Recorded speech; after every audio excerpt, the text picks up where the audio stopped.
মিয়ানমারের রাখাইন রাজ্যে বাংলাদেশ থেকে বিভিন্ন পণ্যের চোরাচালান হচ্ছে বলে জানিয়েছেন খাদ্য উপদেষ্টা আলী ইমাম মজুমদার।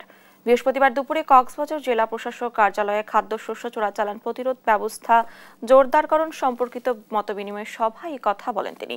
উপদেষ্টা আরও জানান, মিয়ানমারে আগে থেকেই সার এবং জ্বালানি তেল পাচার হতো, কিন্তু ওপারের সংকটের কারণে এপার থেকে পাচার বেড়েছে। অবিলম্বে চোরাচালান বন্ধে ব্যবস্থা নেওয়ারও নির্দেশ দেন তিনি।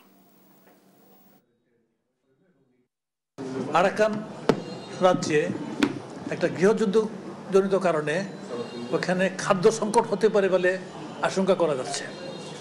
আর ওইখানে খাদ্য সংকট হলে খুব স্বাভাবিকভাবেই আমাদের এখান থেকে কিছুটা চোরাচালান হওয়ার ঝুঁকি থাকে। আর আগের থেকে কিন্তু ফার্টিলাইজার এবং জ্বালানি তেলের মিয়ানমার অভিমুখী একটা চোরাচালান একটা টেন্ডেন্সি ছিল। এটা আমি যখন ডিসি ছিলাম তখন থেকে টেন্ডেন্সি ছিল।